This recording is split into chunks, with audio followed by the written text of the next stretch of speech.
चलो ध्यान से देखो।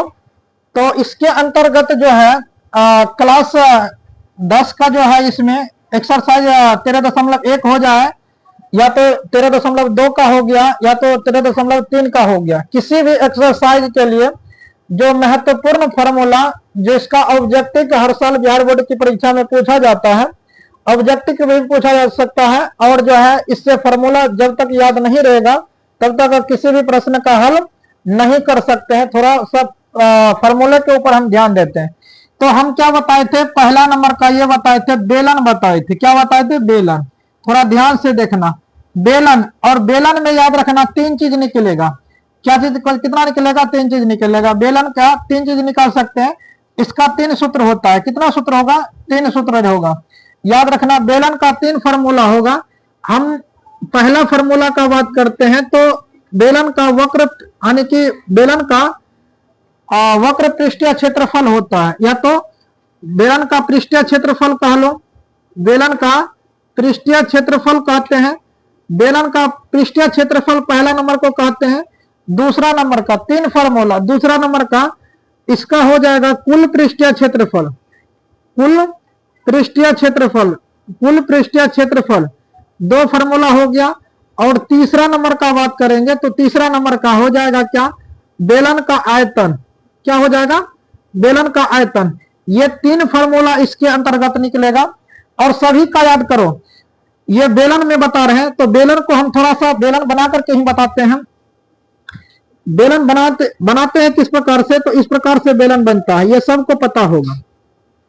थोड़ा ध्यान से देखना, जो बात पर अभी जानकारी दे रहे हैं, और ये जब तक याद नहीं होगा और दिमाग में नहीं आएगा तो किसी भी प्रश्न को हल करेंगे ना तो बस मैना उड़ाना, या तो कुछ भी समझ में नहीं आएगा, जरा सा भी समझ में नहीं आएगा।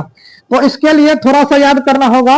ये एक प्रकार से ऊपर में क्या बन रहा है? गोला बन रहा है, जिसको हम क्या कहते हैं? वृत्त कहते हैं। थोड़ा देखो ध्यान से, नीचे भी एक बनता है वृत्त, नीचे भी एक बना हुआ है क्या? वृत्त। मतलब ऊपर वृत्त है और नीचे वृत्त है। थोड़ा ध्यान से देखो। और इसको हम क्या कहते हैं? पूरा को इसका व्यास कहते हैं। बेलन का व्यास कह लो, या तो इस वृत्त का व्यास कह लो। नीचे में भी देखो, ये पूरा होता है इसका व्यास, मतलब इसमें बेलन का व्यास कह लो या तो वृत्त का व्यास कह लो। तो वृत्त का आधा क्या होता है? आधा का बात करेंगे तो आधा हो जाएगा त्रिज्या। आधा क्या होगा? त्रिज्या। जो बात कह रहे हैं उस बात पर थोड़ा ध्यान दो। आधा क्या होता है? त्रिज्या। ये त्रिज्या को आर कहते हैं, इसको R1 कहेंगे। और इसका आधा क्या हो जाएगा? त्रिज्या। इसका आधा क्या हो जाएगा? त्रिज्या। तो इसको क्या कहेंगे? R2 कहेंगे, मतलब R1 R2। तो दोनों की त्रिज्याएं हालांकि सेम होता है, कभी कभी प्रश्न में अलग अलग करके इसका त्रिज्या अलग दिया हुआ रहेगा और इसका भी त्रिज्या अलग दिया हुआ रहेगा। तो जन्मिन जब भी देखा जाएगा प्रश्न में अलग अलग करके दिया हुआ रहेगा तो फॉर्मूला अलग तरीका से बनाएंगे, लेकिन अभी सेम तरीका से ही बता रहे हैं। अभी फॉर्मूला जो बता रहे हैं वो बिल्कुल समान तरीका से बता रहे हैं। और ये बेलन का क्या होता है? इसके अंदर वाला को हम क्या कहते हैं? इसका ऊंचाई कहते हैं। तो ध्यान से देखो, कितना पॉइंट हो गया? 3 पॉइंट हो गया। कितना पॉइंट हो गया? 3 पॉइंट। इसमें व्यास तो दिया हुआ रहेगा, त्रिज्या निकालने के लिए कहेगा तो आधा करके निकाल लेंगे, दोनों का त्रिज्या आधा करके निकाल लेंगे, व्यास का आधा होता है। और ऊंचाई इसमें दिया हुआ नहीं रहेगा तो त्रिज्या ऊंचाई हम ज्ञात कर सकते हैं। ठीक, इसीलिए करके इसका फॉर्मूला जो होता है, इसका फॉर्मूला, इसका जो पृष्ठीय क्षेत्रफल का बात करते हैं, पृष्ठीय का मतलब यह होता है कि इसके मतलब बाहर बाहर पेंट किया गया है, इसके बाहर बाहर क्या किया गया? पेंट किया गया है। तो इसका बाहर बाहर पेंट किया गया है, इसको आधार मानेंगे तो इसको चारों साइड जो है इस प्रकार से ढकना पर जो है पेंट किया गया, अंदर को छोड़ करके बाहर बाहर पेंट किया गया, इसलिए इसको कहते हैं वक्र पृष्ठीय क्षेत्रफल। क्या कहते हैं? वक्र पृष्ठीय क्षेत्रफल। और इसका फॉर्मूला होता है क्या? 2 पाई RH होता है। क्या होता है? 2 पाई RH होता है। क्या होता है? 2 पाई RH। क्या होता है? 2 पाई RH होता है। समझ में आया ना? 2 पाई RH। थोड़ा देखो ध्यान से क्या कह रहे हैं, क्यों 2 पाई RH होता है? इसका कारण क्या है? देखो, पाई R जो एक आया है तो मतलब कहने का ये आधार है और ये लंब का वृत्त है। तो इस मतलब इस वृत्त के चारों साइड कलर किया गया है, इसको छोड़ करके कलर किया गया है। ये नीचे बैठा हुआ है, इस पर कलर नहीं हुआ है, तो इसलिए 2 पाई R हुआ है। तो अब देखते हैं इसका कुल पृष्ठीय क्षेत्रफल। कुल का मतलब क्या हुआ? कुल का मतलब नीचे इसका भी मतलब बाहर बाहर से टेंट किया गया है, इसका भी बाहर बाहर से टेंट किया गया, मतलब इसके चारों साइड, चारों भाग जो है टेंट अंदर बाहर सब हर जगह किया गया, इसलिए इसको कहा गया है कुल पृष्ठीय क्षेत्रफल। इसलिए इसको क्या कहा गया? कुल पृष्ठीय क्षेत्रफल। समझ में आया ना? कुल। अब कुल में क्या आता है? देखो कुल में क्या आता है, जैसे कुल का कहने का मतलब ये हो जाएगा, इसका क्या हो जाएगा 2 पाई आर एच। अब प्लस में कर देंगे क्या, ये वृत्त, इसमें एक वृत्त बचा है ना, तो इसका क्या हो जाएगा पाई आर स्क्वायर। क्या हो जाएगा? पाई आर स्क्वायर। तो फॉर्मूला 2 पाई आर का वृत्त क्या बना रहे हैं यहां पर 2, इसका 2 पाई आर स्क्वायर का ही भाग होता है। कितना का हो जाएगा? 2 पाई आर स्क्वायर का ही भाग होगा।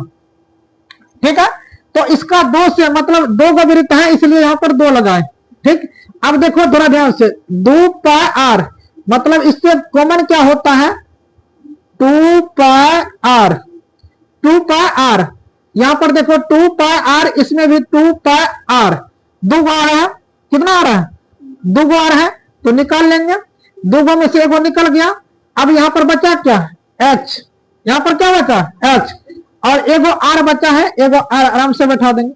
इसीलिए करके इसका फॉर्मूला होता है 2 pi r into h plus r. कुल पृष्ठीय क्षेत्रफल का यह फॉर्मूला होगा। और आयतन का मतलब होता है इसमें कितना पानी, कितना दूध अट सकता है, कितना पानी अट सकता है। तो आयतन का फॉर्मूला जो होगा ये क्या होता है, इसका आयतन का फॉर्मूला क्या होता है पाई आर स्क्वायर एच। क्या होता है? पाई आर स्क्वायर एच का फॉर्मूला होता है। क्या होता है? Pi are square H. तो इस बेलन में कितने फॉर्मूला आ गया? 3 फॉर्मूला आ गया। कितना आ गया? 3। एक में पृष्ठीय क्षेत्रफल, कुल पृष्ठीय क्षेत्रफल और आयतन, ये तीनों फॉर्मूला के तहत ये आकृति बना हुआ है। अब देखते हैं दूसरा नंबर। दूसरा नंबर में मान के चलो कि हम शंकु पहले बना देते हैं, उसके बाद चित्र का जिक्र करेंगे। ये शंकु का मान के चलो कि यह शंकु हम बना दिए। अब शंकु में क्या क्या होता है ये ध्यान से देखो। तो एक वृत्त बना हुआ है या नहीं है? एक वृत्त है, और ये पूरा का पूरा क्या होता है, वृत्त का व्यास कह लो या तो शंकु का व्यास कह लो। वृत्त का व्यास कह लो या तो शंकु का व्यास कह लो। इसका आधा क्या होता है? त्रिज्या। इसका आधा क्या होता है? त्रिज्या। त्रिज्या को हम आर कहते हैं। और ये वाला ऊंचाई जो होता है इसका एच होता है, लंब होता है। ये वाला ऊंचाई क्या होता है? लंब होता है, जिसको हम क्या कहेंगे? एच कहेंगे। और ये दोनों साइड का बात करते हैं, ये दोनों साइड का बात करेंगे तो ये होता है एल, और ये भी होता है एल। क्या होता है? एल। एल और यहां एच, और ये क्या? आर। ये क्या हो गया? तो इसमें कितना फॉर्मूला आया इसमें देख लो। इसमें क्या क्या भाग आया? एल तो दोनों बराबर हो गया, एच हो गया, आर हो गया। 3 पॉइंट हुआ ना रे। तो कभी कभी इसमें इसका ये भी कहेगा निकालने के लिए, क्या कहेगा निकालने के लिए? तो शंकु का कहेगा, शंकु का मान के चलो एल, मतलब तिर्यक ऊंचाई निकालने के लिए, तिर्यक ऊंचाई एल कहेगा निकालने के लिए। तो इसका फॉर्मूला बना देना। यहां पर जो 90 डिग्री का कोण बना है, इस प्रकार से एक त्रिभुज बना है। इस प्रकार से क्या बना हुआ है?